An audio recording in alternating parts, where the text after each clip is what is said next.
Johnny FD, and a lot of people have been asking for me to do an updated packing video. I've been traveling as a digital nomad now for over 8 years, and every year I figure out some tips and tricks on kind of what to pack, what not to bring, what I miss. So this is what I currently have. Big 65-liter North Face rolling duffel, which I really like. Has this handle and a small day pack. It's made by PackSafe, as well as everything in these packing cubes. Let me go through everything in detail right now. All right, so starting with the bags, I actually talked about my luggage and why I decided to switch to a rolling duffel instead of a backpack or a traditional rolling suitcase in my podcast 171 of Travel Like a Boss. That goes through more of the kind of theory of me being a bit of a minimalist that is also no longer a backpacker. You know, I'm now in my 30s, so I'm not backpacking around, going to island and partying as much anymore, if really any. And I'm living in places, usually slightly nicer places, hotels and things like that. And I just don't feel comfortable walking in with a backpack that's all dirty and grimy all the time. But at the same time, I don't want to have a normal rolling luggage. So just because all the downsides to that. And listen to that episode if you want to know kind of more thoughts on backpacks versus rolling luggage versus duffel bags. But let me show you what we're using. So right now I'm traveling with my buddy Chris, and he has a traditional hard suitcase. It's one of these hard shell ones. And it's nice because it is also able to roll. But the reason why I like mine better is because I have the functionality of it also being a duffel bag. Let me show it to you. So the benefits of it being a duffel bag, number one, this is very water resistant. It's made by North Face. It's a little bit more money than I probably should have spent on a bag, but because I travel so much and you can tell how beat up it is, this really like held strong. These wheels on here are so strong. I literally roll these across rocks in I was in Komodo, so like really crazy places. I like that it's just black and it looks like, you know, a nice enough bag where I can roll it into a nice hotel or an Airbnb without it being strange. I like how there's a bunch of straps on it, so if I really need to, I could carry it like this if it's not too heavy. But let me show you how I end up actually carrying it. So in a lot of older places, like here in Eastern Europe, where we're on the 4th floor with no elevator, this is how you have to carry it. You have to grab the straps on the side, and you're basically gonna have to do like a squat deadlift and either carry it on your head or like I do behind my head like this. So it's nice that there's the option to be able to do this because on the hard rolling duffel you can't. You have to kind of just muscle it up and it's not good for you. And this is honestly quite comfortable, at least for me, to be able to hold this because I can easily squat, you know, close to my body weight or my body weight. So if you're strong enough to do this and lift it up over your head, if you can do like an overhead press, then this is a great bag. If you can't do that, either hit the gym or I would suggest a different option. So the main reason why you can't do that with this bag is even though there's handles on top and side, there's not another handle here, and it's just not designed to be soft enough to be able to do that. I would suggest listening to episode 171 for my thoughts on different bags, different options, and kind of deep dive into that because your bag really is going to be the most important thing. All right, now let me show you what's actually inside the bag. First off, you'll notice that everything is in these packing cubes. If you haven't bought any packing cubes yet, I highly recommend them. I can't believe I traveled so long without them. But basically what they are mesh, so they breathe, and they're just a way to kind of keep your clothes separate in different containers. It makes it a lot easier to pack and unpack and just keeps everything organized. So here is all my shirts, t-shirts. I normally carry one dress shirt. I have a merino wool dress shirt right now. I don't actually wear it very often, so I normally just wear t-shirts. And I really like these kind of quick dry t-shirts. My favorite are the ones made by North Face. But honestly, with t-shirts, I kind of just buy them and wear them for a few months and then throw them away. Or give them away. So I don't worry too much about those. Here are all my shorts. I carry one pair of jeans with me, which I'm wearing now. And let me show you the shorts that I really like. All right, so these are those North Face shorts I really like. They're kind of quick dry. They're about $25 to $30 each, but they last forever and they're really good. I actually like to have one long sleeve version as well, because sometimes it just gets a little bit chilly, but you don't want a jacket. And what's really cool is you can tie this around your waist when you walk around during the day and have it be warm enough without carrying a jacket. My favorite shorts are gonna be these submersibles. This one's made by Billabong. This one's made by Quicksilver. But I think they're actually made in the same factory. They're exactly the same. What I really like about these is they look exactly like normal shorts, but they're quick dry, they're breathable, and you can actually swim in these. These are actually board short type materials, but they're comfortable enough to wear during the day. And these are a bit faded now because I wear them so much, but these just look like normal black shorts. I just wear them out as a normal pair of shorts. Nobody ever knows that they're submersible, but it's really nice because you can also use them for board shorts or at the beach, to swim, to even scuba dive in, which I've done. And here is my dive mask. This is the only piece of scuba diving equipment I carry with me now. I used to carry a full kit, which was insane because it was literally, this whole bag was my dive gear. It was my wetsuit, my mask, my fins, which are giant, my regulator, my BCD, all that stuff was one full bag, and I hardly had room for clothes. Now I carry just a mask, and the only reason why I carry this is because I feel like this is the one piece of equipment that's light and small, but really makes a difference in comfort, not having water get in because it fits well. And if you have contacts or glasses, you can replace this with a lens, and that actually really makes it good. So that I carry with me, even though I'm not diving right now, but it's small enough where I don't want to get rid of it. And then I have this bag that is my socks and my underwear. For socks, I really like these ankle socks, and the reason why is they don't take any room, they're very light, and I've gotten used to them. Even with jeans on, I'm wearing ankle socks, and they're great for travel. The only underwear I wear now is called Ex Officio. I think it was Tim Ferriss mentioned this in the 4-Hour Work Week. I really like these. They're quick dry, they're antimicrobial, so you don't have to wash them as often. You can hang them to dry. You just need a couple pairs. Instead of having 7 pairs, you can get away with 3 or 4 pairs. So it's all separated. So I have my socks and underwear there, my shorts and pants there, and my shirts there. So then I have 2 more bags. One is random stuff. So sunglasses, toiletries. The only supplements that I travel with are ZMA, which is zinc and magnesium. And I like this brand a lot. This helps you sleep. It helps you build testosterone to help recover from exercise. And the only other supplement I take is liquid vitamin D, which I'm actually out of right now, so I can't show you. But that helps with your immune system, and that helps you actually get over colds if you want to take like a big dose if you start getting sick.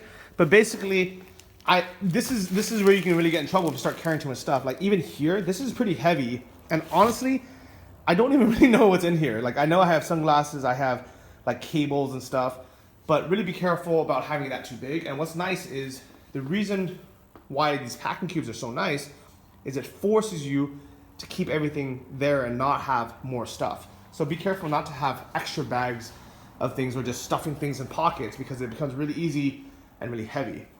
And last but not least, in my big suitcase, I have this compression sack, which is actually made for a sleeping bag, but I use this to push down my jackets. Now let me show you what jackets I have. All right, so as far as jackets, I would currently have 4 jackets that I travel with, and honestly, it's a bit of overkill. I'll explain what the jackets are, and I'll explain which are the only 2 that I would have brought with me in the first place.